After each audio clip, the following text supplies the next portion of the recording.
Mi esposa me miró fijo, sin un parpadeo de más, y dijo con la calma de quien anuncia el especial del día: «Quiero la casa, los coches, el negocio, todo». No había lágrimas en sus ojos. No había un temblor en la voz, ni un «lo siento» perdido por ahí. Lo soltó como si estuviera cerrando un trato más, como si 14 años de matrimonio, 2 hijos, y la empresa en la que mi padre se había dejado la vida fueran solo números en una hoja de cálculo. Sentí la mano de mi abogado cerrarse en mi antebrazo, tan fuerte que por un segundo pensé que iba a dejarme un morado. Hugo Paredes llevaba 3 décadas viendo parejas destrozarse en juzgados como ese. Había sido testigo de escenas vergonzosas, de matrimonios convertidos en trincheras, de gente capaz de arrasar con tal de no perder. Pero cuando le conté lo que estaba a punto de hacer, perdió por un instante ese aire de veterano imperturbable. Se le fue el color de la cara, como si alguien hubiera apagado una luz interna. «Alex, no hagas esto», murmuró, inclinándose hacia mí, intentando que Claudia no lo oyera. «Podemos pelear, debemos pelear.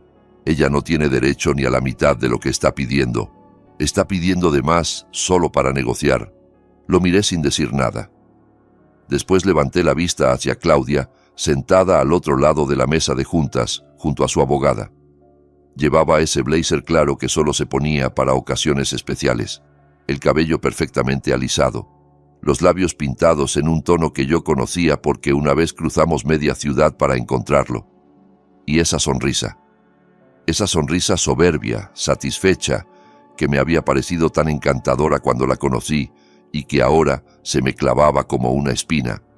Esa era la misma mujer a la que abracé mientras enterraban a su madre, la misma a la que besé en la iglesia, la que prometió delante de Dios y de nuestras familias que caminaría conmigo en la salud y en la enfermedad, en la riqueza y en la pobreza. Ahora me miraba como se mira a un adversario vencido. «Dáselo todo», dije por fin. Hugo dejó caer el bolígrafo sobre la mesa. El sonido del plástico golpeando la madera resonó como un disparo en esa sala demasiado silenciosa. «¿Perdón?», preguntó, como si hubiera oído mal. «Ya me has oído, Hugo», repetí sin apartar la mirada de Claudia. «La casa, los coches, el negocio. Dale todo lo que quiera». La sonrisa de Claudia vaciló apenas, como una luz que titila antes de estabilizarse. No se lo esperaba. Su abogada, una mujer de traje oscuro y gestos calculados, se inclinó hacia ella y le susurró algo al oído. Claudia asintió despacio, saboreando el momento, como una gata que por fin ha acorralado al ratón. Creyó que me había roto. Creyó que estaba viendo a un hombre rendirse en directo, y no estaba sola en esa idea. La audiencia terminó con formalidades que apenas escuché. Hugo discutía términos, plazos, detalles que para mí eran ruido de fondo. Yo ya había tomado mi decisión. Al salir, el aire del pasillo me pareció irreal, como si estuviera caminando dentro de un sueño ajeno. Mi teléfono vibró sin parar en el bolsillo. Llamadas perdidas, mensajes, notificaciones. Entre todos, uno. «Mamá». Sabía que no iba a ser una conversación sencilla. Mi madre me llamó esa noche llorando. Teresa Suárez no era una mujer fácil de derribar. Había sobrevivido a la viudez joven, a dobles turnos eternos como enfermera, a noches sin dormir por culpa de cuentas que no cuadraban. Crió a mi hermano Bruno y a mí apretando los dientes y echando para adelante. Por eso me dolió tanto escucharla con la voz rota, como si de pronto hubiera envejecido 10 años en unas horas. «Alejandro, por favor», susurró. «Tu padre levantó esa empresa desde cero, puso su corazón en Fontanería Suárez e Hijos. No puedes regalarla así, no puedes hacerlo, hijo».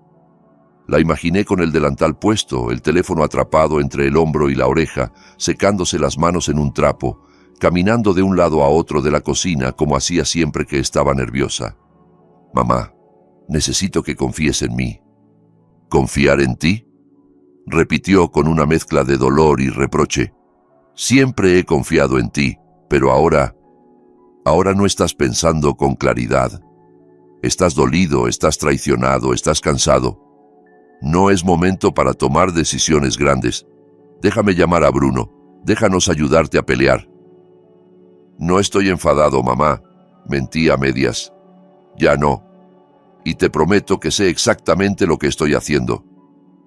Se hizo un silencio pesado. La conocía lo suficiente para imaginar su gesto.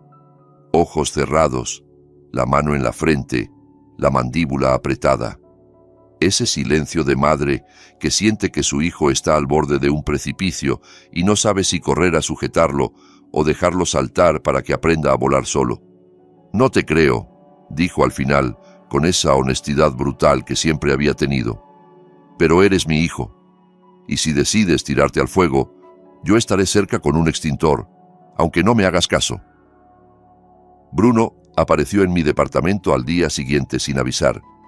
Es bombero, y cuando digo que es grande, quiero decir que parece diseñado para atravesar paredes. Llevaba todavía el uniforme medio desabrochado, manchas de hollín en los brazos, el pelo revuelto. Apenas cruzó la puerta, me escaneó de arriba a abajo como si evaluara daños después de un incendio. ¿Me lo vas a explicar o prefieres que empiece a romper cosas?, dijo sin saludar. Nos sentamos en la mesa de la cocina. Él no dio rodeos, nunca lo hace. Mamá me llamó hecha polvo. Hugo me mandó un mensaje que básicamente decía que te estás dejando matar.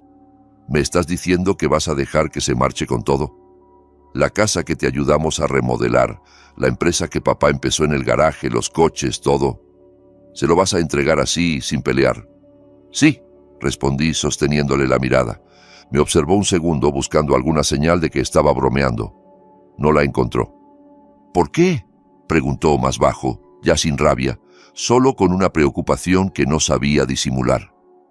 Me levanté, fui al cuarto y volví con una carpeta gruesa, gordísima, de esas que apenas cierran por la cantidad de papeles. La puse en la mesa con cuidado, como quien deja una bomba sin detonar, porque ella no sabe lo que realmente está tomando. Bruno abrió la carpeta sin mucha fe. La primera página le borró la expresión relajada. La segunda le frunció el ceño. Para la quinta, tenía la mandíbula tan tensa que se le marcaban las venas del cuello. Pasaba los documentos con los dedos negros de hollín, dejando pequeñas manchas sobre el papel blanco. ¿Esto es real?, murmuró levantando al fin la vista. Cada número, cada firma, cada empresa fantasma, dije. Todo. ¿Y ella no sabe que encontraste esto? Ni idea, respondí. Y pienso mantenerlo así. Bruno cerró la carpeta despacio. Se recostó en la silla, soltó un resoplido largo y, por primera vez desde que empezó toda esta pesadilla, vi dibujarse una media sonrisa en su cara. Hermano, dijo, negando con la cabeza, puede que seas el hombre más listo que he conocido, o el más temerario. Pero esta vez creo que es lo primero. Verás, desde fuera todos veían otra cosa. Veían a un tipo derrotado, o eso creían. Un hombre que llegaba a un divorcio con las manos arriba, dispuesto a rendirlo todo sin tirar un solo golpe. Pensaban que me habían quebrado, que ya no tenía energía para luchar, que solo quería terminar con el dolor lo más rápido posible. Nadie, excepto Bruno y un puñado de personas, sabía lo que yo sabía. No habían pasado noches enteras mirando facturas hasta que las letras se emborronaban. No habían visto lo que encontré enterrado en 3 años de movimientos bancarios. No entendían que, a veces, la forma más efectiva de ganar no es golpear más fuerte, sino hacerse a un lado y dejar que tu enemigo siga corriendo, directo hacia el agujero que cavó con sus propias manos. Así que cuando llegó el día de la audiencia en el juzgado, yo no estaba nervioso. No tenía miedo. No me sentía derrotado. Solo estaba listo. Y mientras te cuento esto, quiero que entiendas por qué. Para eso tengo que llevarte mucho más atrás. Mi nombre es Alejandro Suárez. Mis amigos me dicen Alex. Y esta es la historia de cómo lo perdí todo. Y aún así gané. Vamos al principio. Crecí en un pueblo pequeño pegado a una ciudad grande del centro del país. De esos lugares donde todo el mundo saluda a todo el mundo, pero también donde los chismes vuelan más rápido que las noticias. Nuestra casa estaba en una calle de tierra que en verano se llenaba de polvo y en invierno se convertía en lodo. Mi padre, Joaquín Suárez, era fontanero, pero no del que llega tarde a cambiarte una llave y te cobra como si hubiera salvado el mundo. Era fontanero de verdad.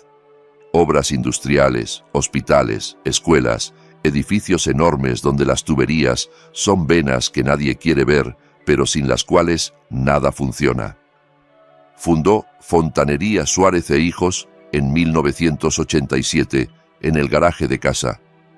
Tenía una furgoneta vieja que sonaba a lata cada vez que encendía, 2 cajas de herramientas y una determinación que no le cabía en el cuerpo. Recuerdo el olor a pegamento para PVC mezclado con café viejo y humo de cigarro. Recuerdo el sonido de la llave inglesa golpeando el suelo, las risas con los obreros, los insultos cariñosos cuando una tuerca no cedía. A los 12 años ya lo acompañaba a los trabajos, cargando tubos casi más grandes que yo, aprendiendo a leer planos aunque todavía me costaba la trigonometría en el colegio. A los 16 podía destapar una tubería, soldar cobre y cambiar toda una línea de agua sin pedir ayuda. Mientras mis amigos de la secundaria hablaban de irse a la ciudad, de trabajar en oficinas con aire acondicionado y corbata, yo soñaba con furgonetas nuevas, con uniformes con nuestro apellido bordado en el pecho, con carteles gigantes que dijeran Fontanería Suárez e Hijos en letras azules. Era un sueño sencillo, pero era nuestro. Mi hermano Bruno tomó otro camino. Desde pequeño le fascinaban los camiones rojos, las sirenas, las historias de rescates. Se hizo bombero apenas pudo, y si hay alguien hecho para correr hacia un edificio en llamas mientras otros huyen, es él. A veces, cuando coincidíamos en alguna obra cerca de alguna estación, venía a saludar con el uniforme puesto, y mi padre se inflaba de orgullo como un pavo. Mi padre murió de un infarto cuando yo tenía 30 años. Fue una mañana fría. Entré al taller pensando en la lista de trabajos del día, y lo encontré desplomado sobre el banco donde había arreglado miles de llaves rotas. Tenía las manos todavía manchadas de grasa, como si se hubiera quedado dormido un segundo entre tarea y tarea. El médico dijo que fue rápido, que probablemente ni sintió nada. No sé si eso me consoló o si me destrozó más. Lo velamos en una funeraria humilde, rodeado de obreros con manos callosas y clientes que llegaban con abrazos torpes, repitiendo lo mismo. Era un hombre honesto, siempre cumplía lo que prometía. Me dejó la empresa, 2 empleados, una reputación limpia y un legado que llevaba su nombre. Juré en aquel velorio que iba a honrarlo, que no iba a dejar que Fontanería Suárez e Hijos se perdiera. A Claudia la conocí 2 años antes de que papá muriera. Yo estaba instalando nuevas conducciones de agua en una clínica dental moderna, toda blanca, toda pulida, todo oliendo a desinfectante caro. Ella era la recepcionista. Tenía una risa que llenaba la sala de espera y hacía que los pacientes olvidaran por unos segundos que estaban ahí para que les metieran taladros en la boca. Yo entraba con el overol manchado y el cabello despeinado por el casco, y cada vez que pasaba frente al mostrador, ella soltaba un comentario, una broma, algo que me hacía sentir menos un trabajador invisible y más un tipo interesante. La primera vez que hablamos en serio fue porque se me cayó una llave inglesa cerca de su escritorio. Me agaché a recogerla y ella sonrió. «Te juro que no la lancé a propósito para llamarte la atención», dijo. «Pero funciona». Me dejó descolocado. Yo nunca había sido especialmente bueno con las mujeres. Con Claudia todo fue fácil. Salimos a tomar un café para agradecer los arreglos, según ella. Luego salimos otra vez y otra, y cuando quise darme cuenta, estaba contándole cosas que nunca había dicho en voz alta. Mis miedos, mis sueños con la empresa, el peso de sentir que tenía que estar a la altura de mi padre. Nos casamos en una iglesia pequeña a las afueras del pueblo. Mi madre lloró desde que empezó la ceremonia hasta que terminó la última canción del banquete. Bruno me dio un brindis que hizo reír a todo el mundo, recordando cómo de niños inundé la cocina intentando arreglar una tubería por mi cuenta. Claudia me miró durante el primer baile como si yo fuera el centro de su universo. En ese momento yo estaba completamente convencido de que lo era. Valeria llegó 2 años después, una niña diminuta con los ojos enormes y brillantes, el mismo color que los de su madre, pero con una testarudez que era clarísimamente mía. Claudia la abrazó y dijo que por fin la familia estaba completa.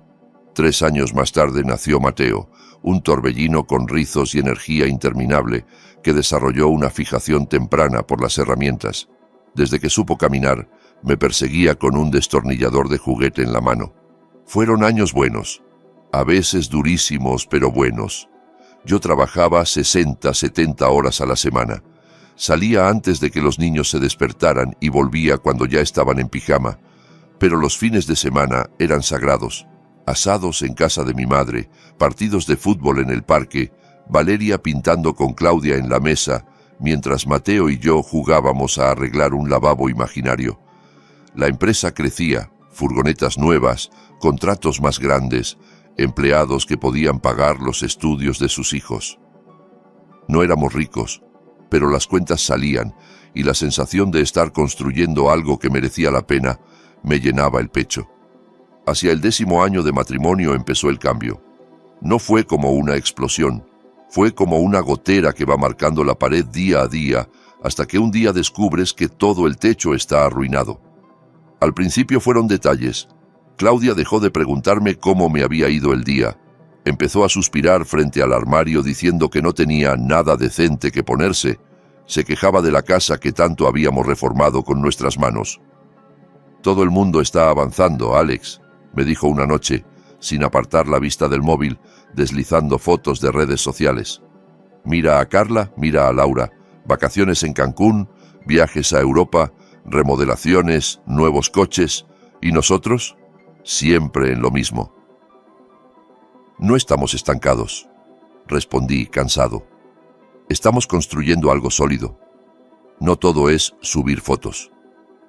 «¿Construyendo qué? ¿Este salón viejo?», dijo mirando alrededor como si recién se diera cuenta de dónde vivía. «Yo no firmé para esta vida».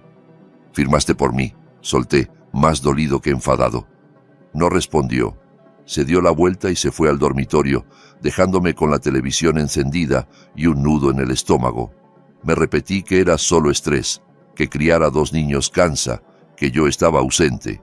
Me prometí trabajar más, ganar más, darle todo lo que pedía para que dejara de sentirse estancada.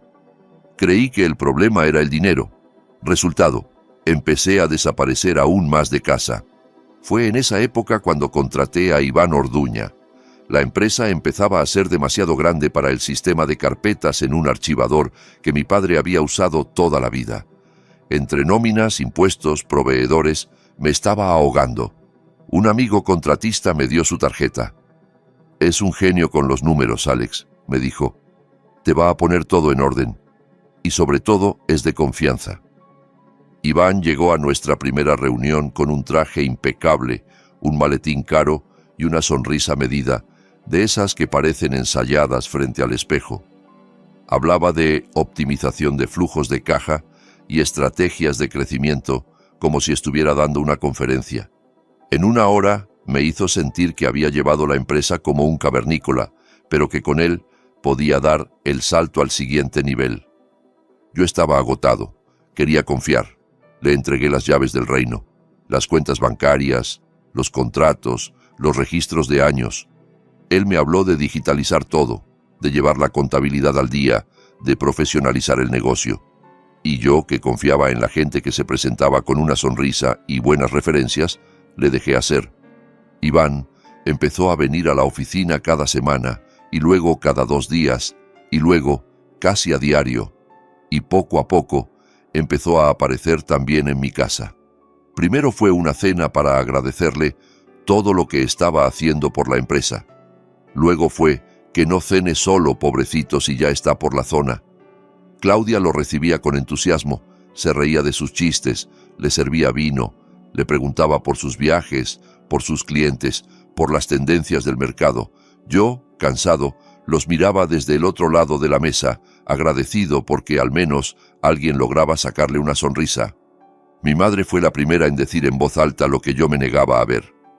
«Alejandro, Algo no me gusta en esa mujer, me dijo una noche de domingo, después de una comida familiar. Me agarró del brazo antes de que saliera, justo en el porche, donde tantas conversaciones importantes habíamos tenido. «Mamá, otra vez con lo mismo», resoplé. «No hablo por hablar», respondió clavándome los ojos. «Te mira como si fueras un extraño que ha invadido su casa, y la forma en que mira a ese contador tuyo, eso es otra cosa, no es solo admiración profesional». «Estás viendo fantasmas», contesté cansado. «Claudia y yo estamos pasando una mala racha, sí, y Iván está ayudando con la empresa. Ya está, no hay más». «Ojalá tengas razón», murmuró, «porque si no, el golpe que te vas a pegar va a ser grande». El golpe llegó un martes de marzo, lo recuerdo con precisión quirúrgica. Teníamos un trabajo enorme en un complejo médico al otro lado de la ciudad. 3 plantas de plomería nueva, un contrato que nos daría aire durante meses. Íbamos a empezar temprano, pero el contratista general llamó a primera hora. Problemas con los permisos. Una semana de retraso. De pronto, mi día se abrió como una puerta inesperada. Pensé en ir a la oficina a adelantar papeleo, pero algo en mí, un impulso tonto quizá, dijo: «Ve a casa, haz algo diferente». Paré en una gasolinera, compré un ramo de rosas amarillas, sus favoritas cuando aún le gustaba que llegara a casa con flores sin motivo, y seguí conduciendo. Fantaseé con sorprenderla, con invitarla a comer, con recoger a los niños juntos y llevarlos a tomar helado. Un martes sencillo, normal, pero juntos. Aparqué frente a la casa alrededor del mediodía. El coche de Claudia estaba en el garaje. Debería haber música, la tele, algo, pero cuando abrí la puerta, me golpeó un silencio extraño, pesado, como si la casa estuviera conteniendo la respiración. «¿Claudia?», llamé entrando hasta la cocina.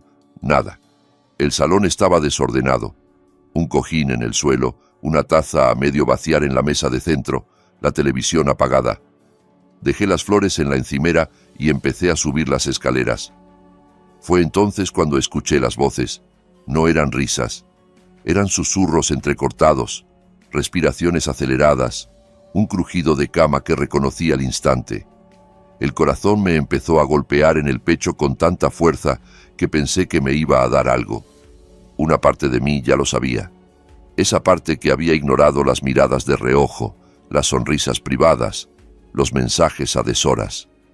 Esa parte empujó mi mano sobre la manija de la puerta del dormitorio. Empujé. Y ahí estaban, Claudia e Iván en nuestra cama. En la cama donde habíamos dormido 14 años, donde mis hijos se subían los domingos por la mañana a ver dibujos. Sus cuerpos enredados, las sábanas desordenadas, la ventana entreabierta dejando entrar un hilo de luz que iluminaba la escena como si fuera una fotografía cruel. El tiempo se detuvo. El ramo de rosas amarillas se me resbaló de la mano y cayó al suelo. Los pétalos se desparramaron por el parquet como si alguien hubiera derramado un pequeño sol destrozado. Mi respiración se volvió corta, mecánica. No sentí rabia al principio, sentí frío, un frío profundo, de ese que te cala hasta los huesos. Claudia gritó. Se apartó de Iván, se cubrió con la sábana, como si ya no la hubiera visto todo. Iván se quedó paralizado un segundo, con esa cara de niño atrapado con la mano en la galleta, y luego empezó a buscar la ropa con torpeza. «Alex», balbuceó Claudia. «Alex, espera, yo... Déjame explicarte». Terminó, al mismo tiempo que él. «¿Explicarme qué, Claudia?», pregunté con una calma que no sentía. «¿Cómo terminaste en la cama con mi contador? ¿O desde cuándo pasa esto en mi casa sin que yo me entere?» Ella apretó la sábana contra el pecho. Sus ojos brillaban, no sé si de miedo o de vergüenza o de rabia por haber sido descubierta. «No es lo que piensas», dijo tirando del cliché más viejo del mundo. «Es exactamente lo que pienso». Sentí que la voz me salía más baja, más peligrosa. «¿Desde cuándo?». Miró a Iván, como buscando instrucciones. Él se abotonaba la camisa sin atreverse a sostenerme la mirada. «¿Desde cuándo?», repetí, esta vez con un tono que incluso a mí me asustó. Iván tragó saliva. «Más o menos 1 año», confesó sin adornos. «1 año».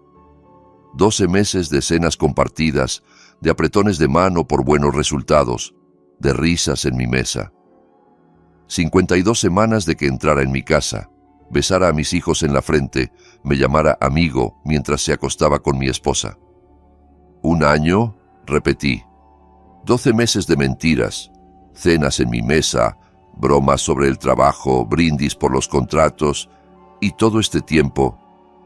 «Alex, tranquilízate», dijo Iván, levantando las manos como si estuviera frente a un loco. «Podemos hablar de esto. Somos adultos, podemos...»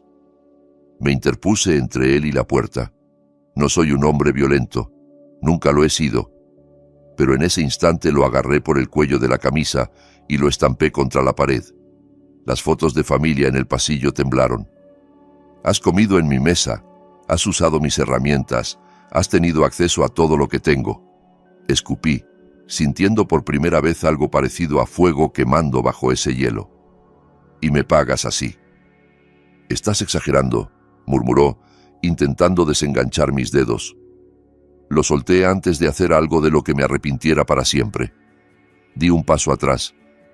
«Lárgate de mi casa», dije. «Ahora.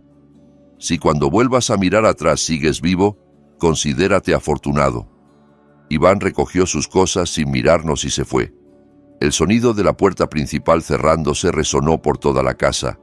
Claudia rompió a llorar, lágrimas fuertes, descontroladas. No supe si eran reales o una actuación más. «Alex, por favor», sollozó.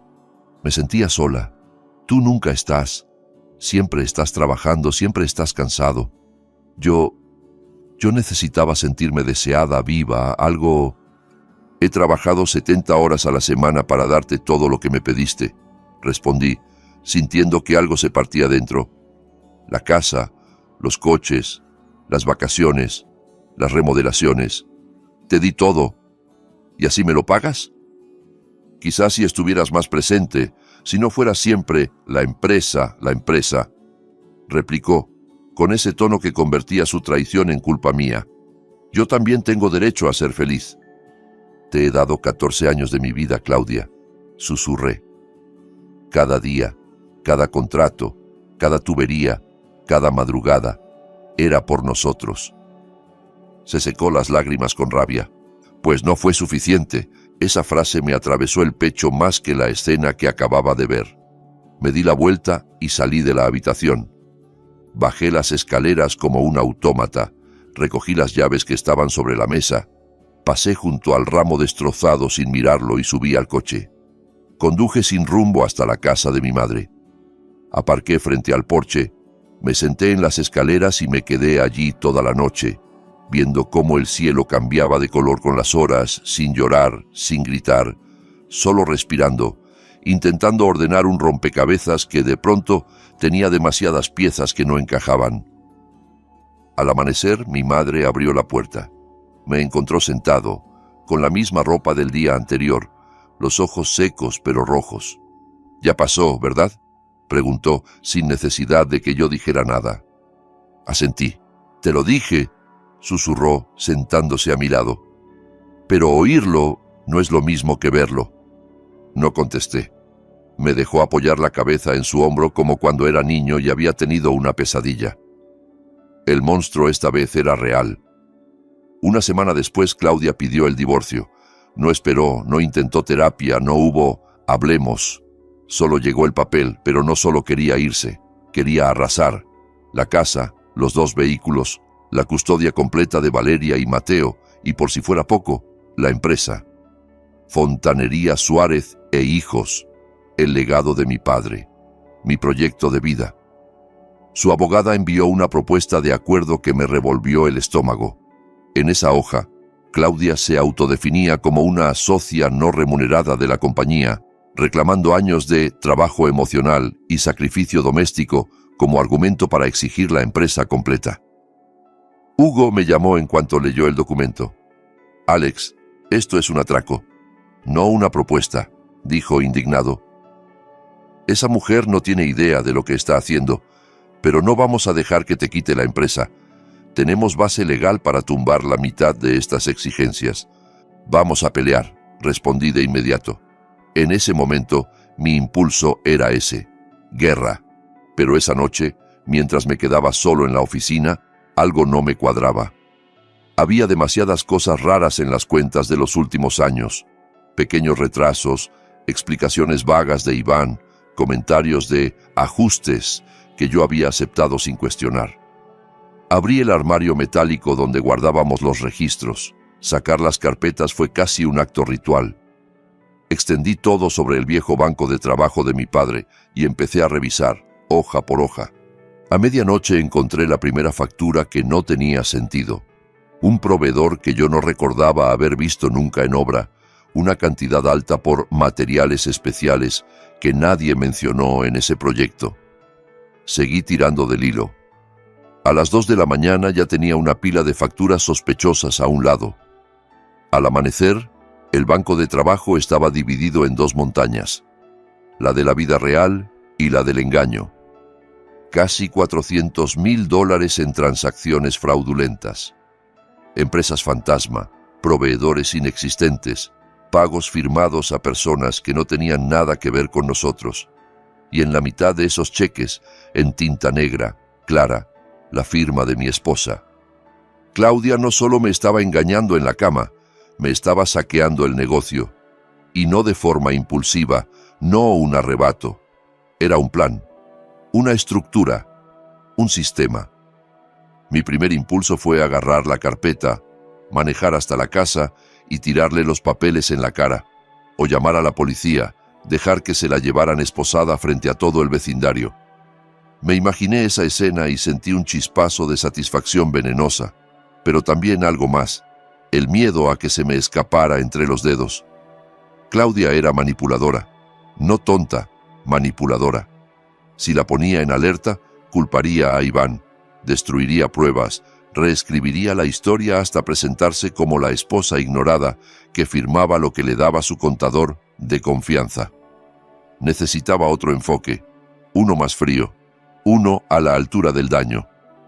Llamé a Bruno esa tarde. Llegó después de su turno, aún oliendo a humo y a adrenalina. Se dejó caer en la silla frente a mí. Le pasé una cerveza y deslicé la carpeta sobre la mesa como la noche anterior. ¿Qué es esto ahora?, preguntó abriéndola sin imaginar el contenido. Pruebas de que mi esposa y mi contador han estado robándome durante 3 años, dije. Bruno empezó a leer. Cada página le hundía más las cejas. Pocas cosas lo sacan de su control. Está entrenado para entrar en casas en llamas y mantener la cabeza fría. Pero mientras pasaba facturas y extractos, vi cómo se le tensaban los hombros, cómo apretaba la mandíbula hasta que crujió. Casi 400,000, susurró. Esto no es un desliz, esto es un saqueo. Y esta firma, la mitad son de Claudia. El resto los firmó Iván, usando la chequera de la empresa. Bruno cerró la carpeta de golpe. ¿Qué vas a hacer?, preguntó con ese tono de, si me dices que no harás nada, reviento. Lo miré a los ojos. Voy a dejar que se lleve la empresa. ¿Perdón? Se inclinó hacia adelante. Te acabo de ver descubrir que te han robado casi $500,000 y tu plan es regalarles la herramienta con la que lo hicieron. Piénsalo, dije, manteniendo la calma. Ella quiere Fontaneria Suárez e hijos. Es lo que más repite. Lo está exigiendo en el divorcio. Si peleo por la empresa ahora, se va a atrincherar. Va a quemar papeles. Va a vestir a Iván de villano único. Va a alargar esto años. Pero si se la doy, si firmo, si le entrego la propiedad legal de todo, se lleva con ella no solo el nombre, los camiones y las herramientas, sino también 3 años de fraude financiero a su nombre. Bruno se quedó en silencio unos segundos. Después apoyó los codos en la mesa, se pasó las manos por la cara y soltó una carcajada seca. La vas a dejar heredar sus propios delitos.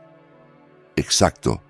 Eso es o lo más inteligente que he oído, o lo más estúpido, repitió.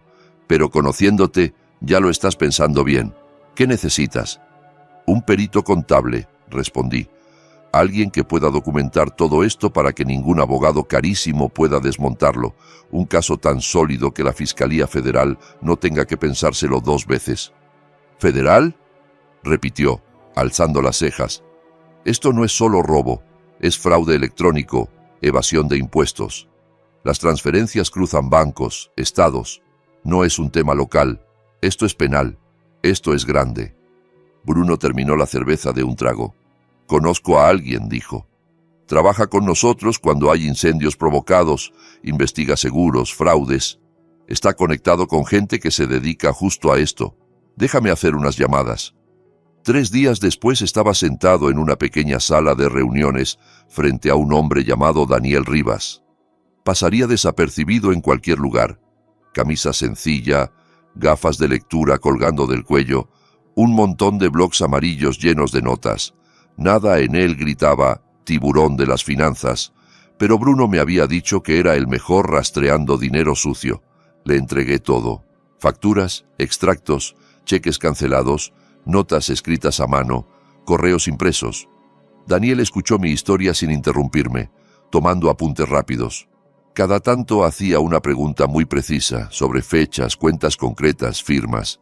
Terminamos la reunión y me dijo, «Déjeme trabajar. Cuando tenga algo, lo llamo».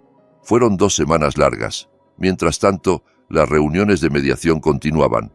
Yo me sentaba frente a Claudia y su abogada y jugaba mi papel, el hombre cansado, abatido, que solo quería terminar y seguir con su vida. Hugo intentaba pelear cada punto. «Alex, no puedo creer que estés considerando esto», se quejaba en voz baja. «La casa es conyugal. La empresa es heredada. Tenemos margen. Podemos negociar». «No», repetía yo. «Aceptamos sus condiciones».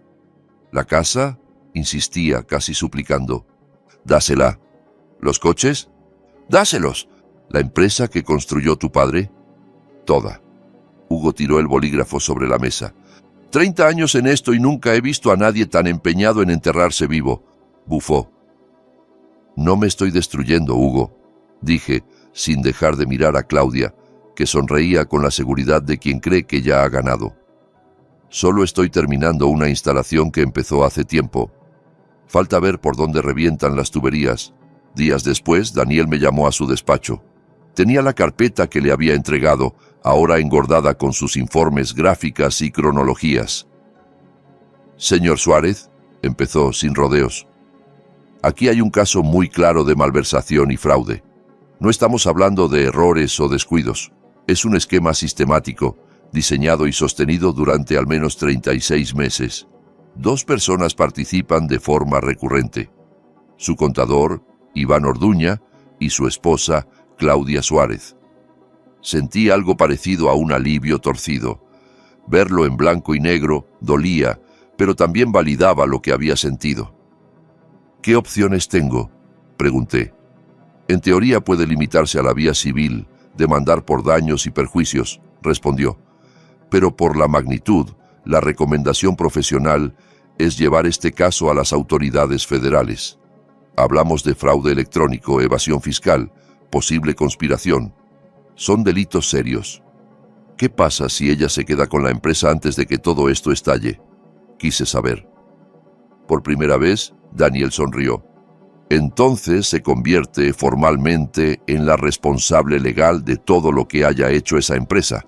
Cada factura falsa, cada dólar transferido indebidamente, cada omisión ante Hacienda, todo eso se carga sobre los hombros de la nueva propietaria. La ley es muy clara con eso». Salí de ese despacho con algo que no había sentido en meses: esperanza. No una esperanza ingenua, de cuento de hadas. Una esperanza fría, consciente, basada en hechos, en números, en firmas. Las semanas siguientes fueron un ejercicio de actuación. Tenía que sentarme frente a la mujer que me había traicionado en todos los planos y fingir que me estaba rindiendo. Tenía que escucharla decir que merecía la parte que le correspondía de una empresa que había saqueado. Tenía que aguantar la mirada de compasión de algunos conocidos que pensaban: «Pobre Alex, lo están dejando en la calle». Mi madre fue la más difícil de convencer. Una noche llegó a mi pequeño departamento con una fuente de comida caliente, porque para ella nada se piensa bien con el estómago vacío. Dejó la fuente en la mesa, se quedó de pie, mirándome como se mira a alguien a quien estás a punto de dar una noticia dura. Alejandro, te lo suplico, dijo por fin. No firmes eso. Esa empresa es lo único que nos queda de tu padre, de su esfuerzo, de su nombre. No se la regales a quien no se la merece. Le tomé las manos. Estaban más arrugadas que hace unos años, pero igual de firmes. Mamá, ¿confías en mí? Claro que confío, respondió casi ofendida. Eres mi hijo. Entonces créeme cuando te digo que papá lo entendería, susurré. A veces hay que perder la batalla para ganar la guerra. Estoy dejando que ella se lleve lo que cree que quiere, pero lo que realmente se está llevando son las consecuencias de lo que hizo. Cuando todo esto termine, te prometo que te vas a sentir orgullosa, no de lo que perdí, sino de cómo lo manejé. No me respondió con palabras, me abrazó, y no me soltó durante un largo rato. Durante ese tiempo me aferré a lo único que realmente importaba, mis hijos. Aproveché cada minuto de las visitas que tenía. Llevé a Mateo a sus entrenamientos de béisbol. Me gritaba desde el campo, «¡Mira, papá!», cada vez que golpeaba la pelota. Acompañé a Valeria a comprar materiales para un proyecto de ciencias. Se pasó la tarde explicándome cómo quería que funcionara su maqueta de sistema de riego. En cada casa que visitábamos, en cada tienda, en cada trayecto en coche, les repetía que los quería, que nada de lo que estaba pasando era culpa suya, que yo iba a seguir ahí, pasara lo que pasara entre su madre y yo. El día de la audiencia final fue un jueves frío de octubre. Me levanté a las 5 de la mañana por costumbre, como si tuviera que ir a obra. Me duché, me afeité y me puse la única camisa medio elegante que tengo. Una azul que Valeria me había regalado por el Día del Padre, con una nota que decía, «Para cuando tengas reuniones importantes, papá». La miré en el espejo y sonreí con amargura. Si ella supiera cuán importante iba a ser esa reunión. El juzgado era más pequeño de lo que imaginaba. Paredes de madera, luz fluorescente, una bandera en la esquina y ese olor indescriptible a papel, café recalentado y miedo ajeno. Claudia ya estaba allí, sentada en la mesa del lado demandante. Llevaba un conjunto impecable, maquillaje perfecto, el cabello como recién salido de un salón de belleza. Su abogado, el licenciado Palacios, revisaba unos papeles con aire de superioridad. Se notaba que estaba disfrutando el proceso de desmontar mi vida por honorarios de $400 la hora. Cuando entré, Claudia se giró. Me dedicó una sonrisa lenta, fría, que decía, «Mira lo que logré». Asentí sin devolverle la sonrisa y me senté junto a Hugo.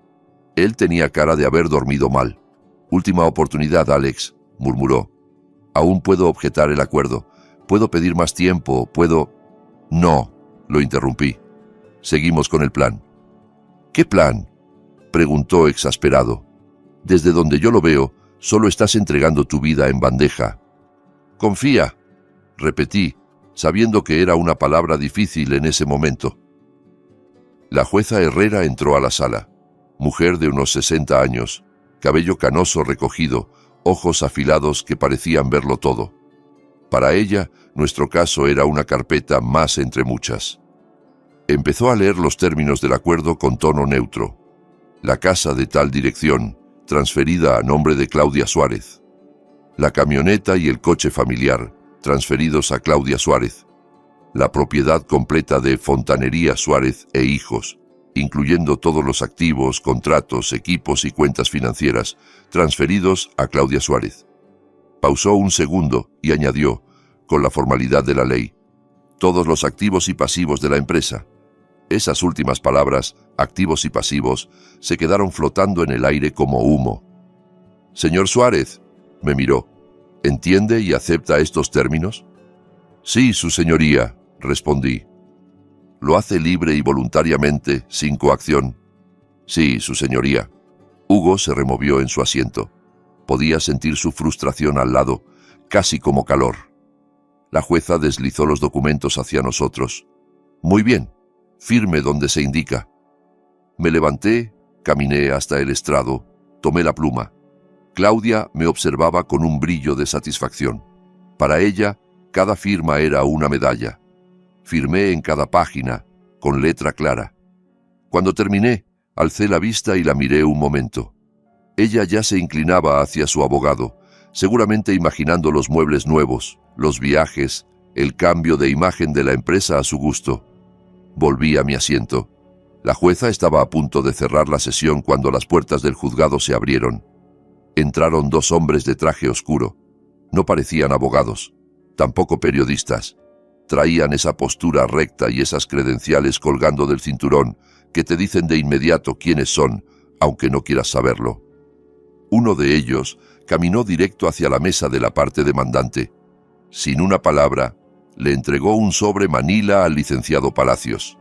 La sala entera pareció contener el aliento. Hugo frunció el ceño. Yo me limité a observar. Palacios abrió el sobre, empezó a leer. Vi cómo le cambiaba la expresión.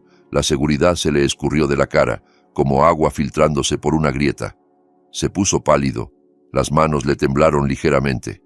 Claudia, incómoda por el silencio de su abogado, se inclinó hacia él. «¿Qué pasa?», susurró. «¿Es algo del acuerdo?». El abogado tragó saliva y se acercó un poco más. Pronunció 5 palabras que lo cambiaron todo. «Iván Orduña acaba de ser detenido». Por un instante Claudia no procesó. Lo miró con las cejas fruncidas, como si no entendiera el idioma.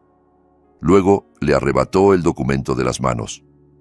Sus ojos recorrieron las líneas. Su rostro se fue quedando sin color, como si alguien estuviera borrando lentamente la vida de un dibujo. Sus labios empezaron a temblar.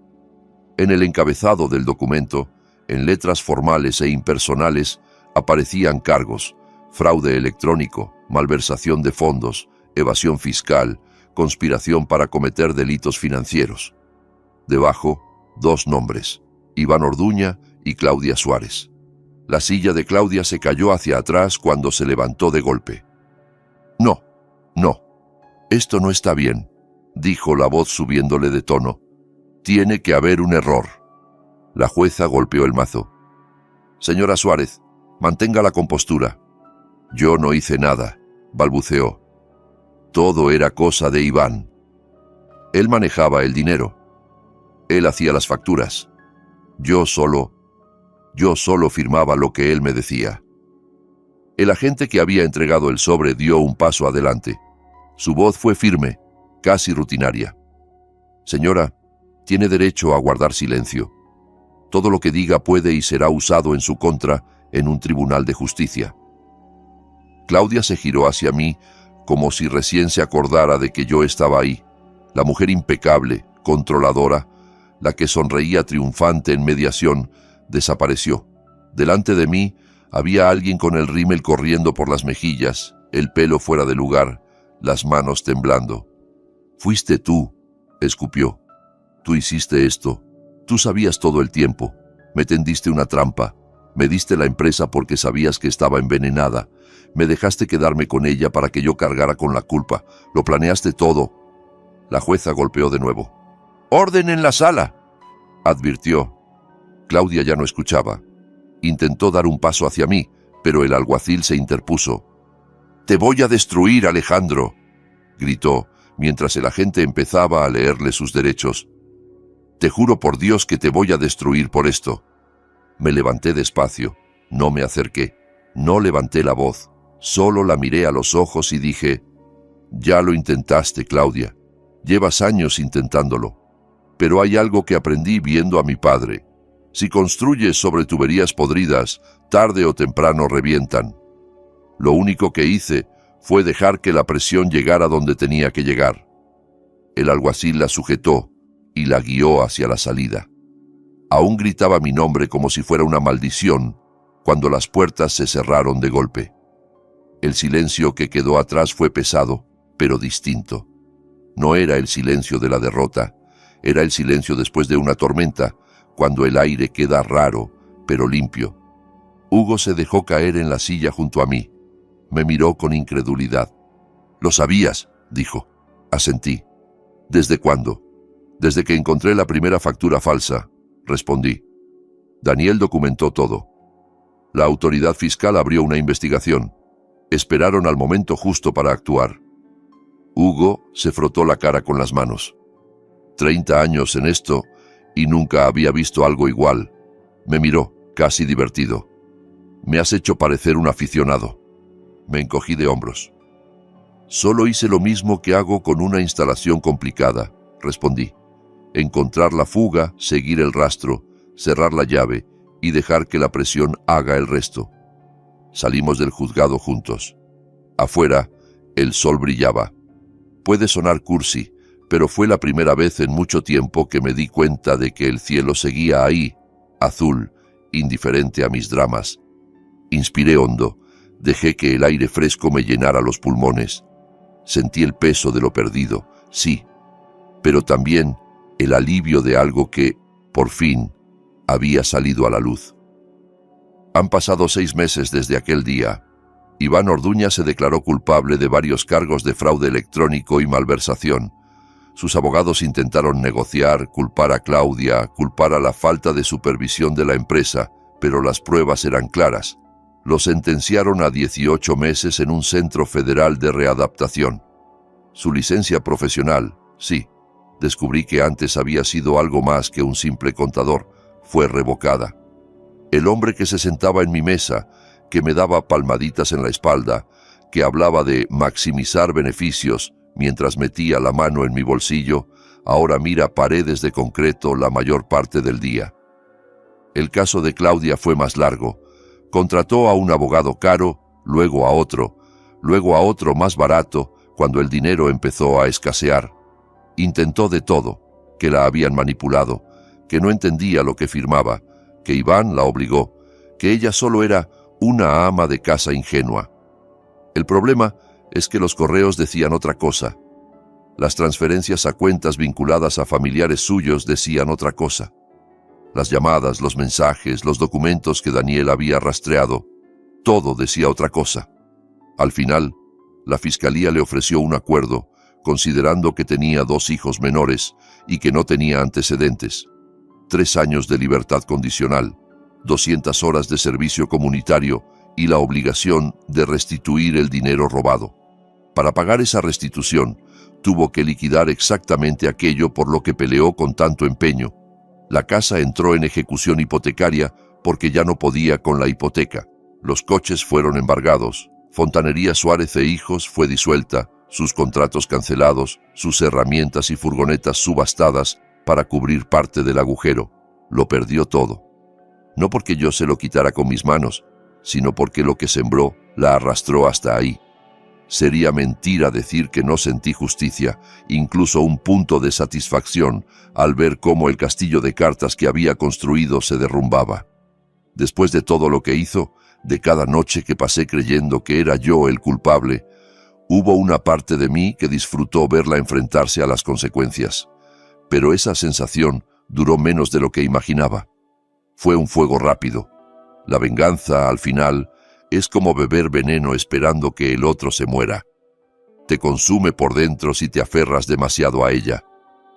Así que la solté. No en el sentido legal. La justicia siguió su curso. Pero en mi cabeza, en mi corazón, decidí dejar de vivir atado a lo que me hizo. El día que lo entendí, fui a la oficina del registro mercantil y di de alta una nueva empresa. Suárez Servicios de Fontanería.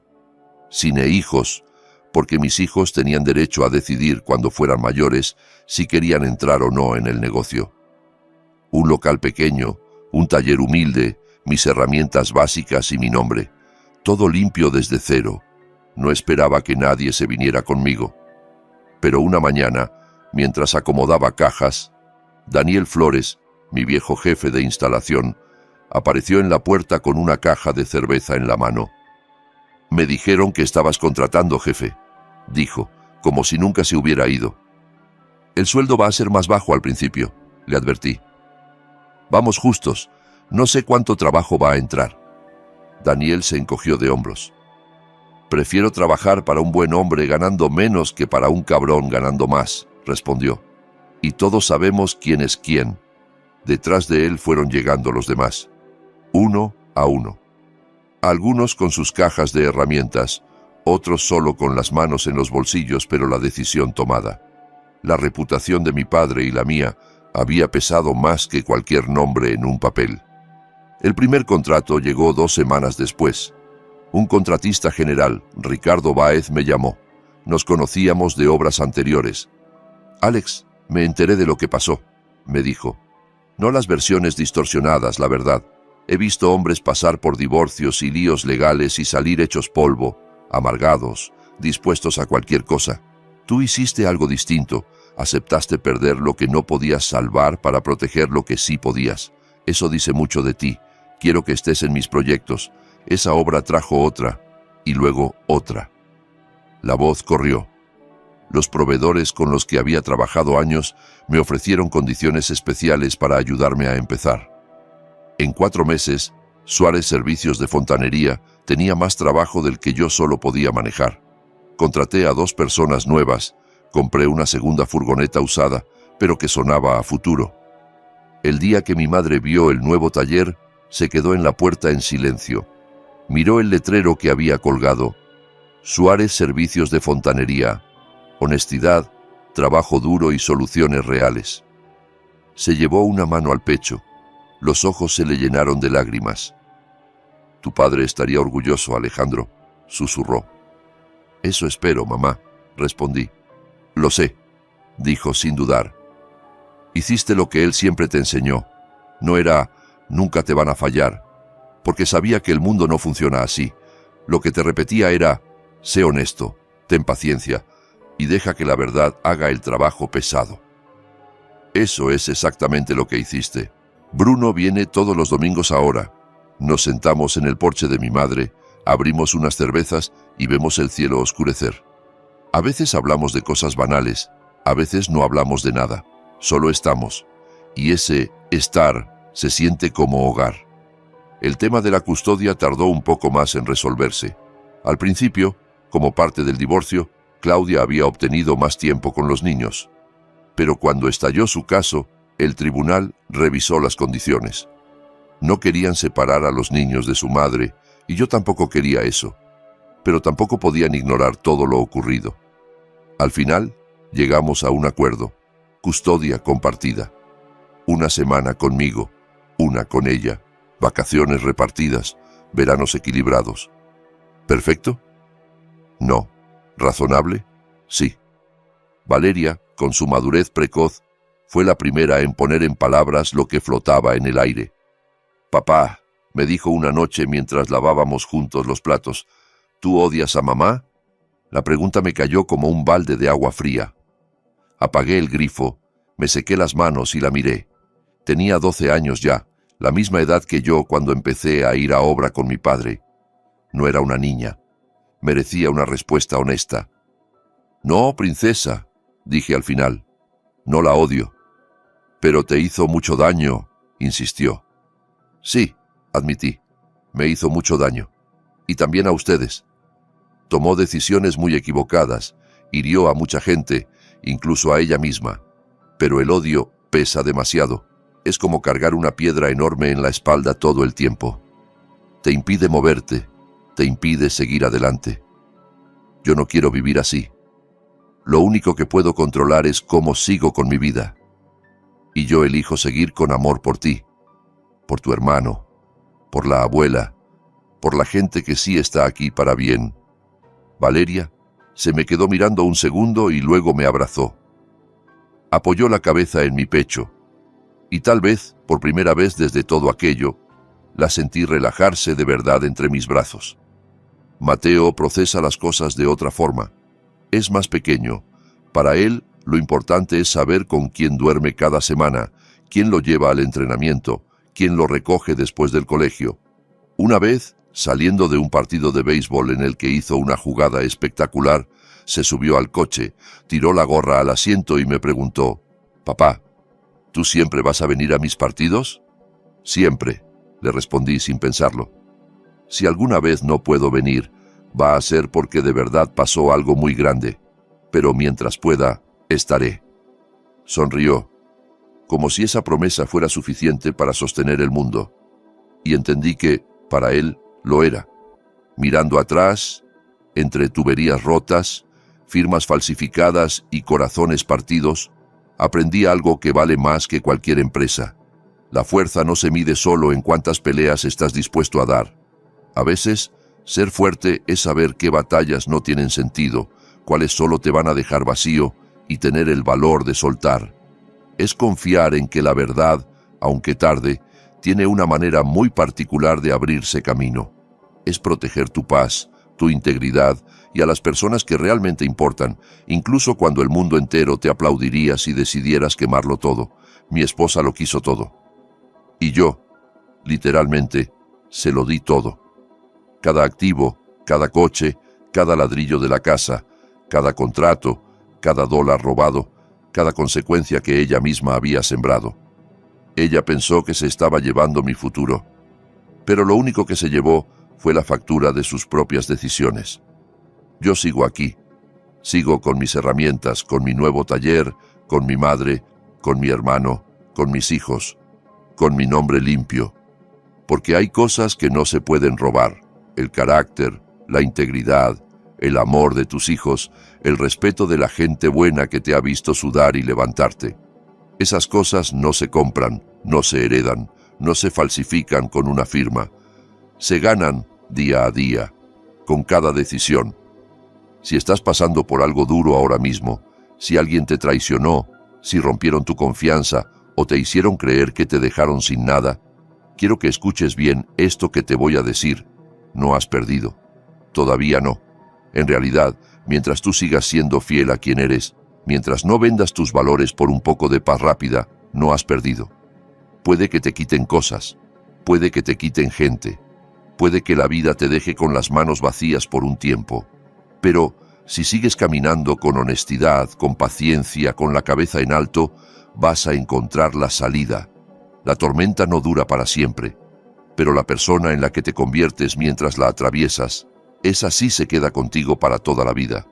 Mi nombre es Alejandro Suárez, y esa es mi historia. Si algo de lo que te conté hoy te tocó el corazón, si te hizo pensar en alguien, si te recordó que no estás solo en lo que estás viviendo, te invito a que le des like a este video y lo compartas con esa persona que sabes que lo necesita. Cuéntame en los comentarios qué parte se te quedó clavada, qué momento fue el que te hizo decir, esto también me pasó a mí. Y si todavía no lo has hecho, suscríbete al canal y activa la campanita, porque cada semana traemos historias reales de gente que se cayó, pero se levantó. Y créeme, no querrás perderte lo que viene.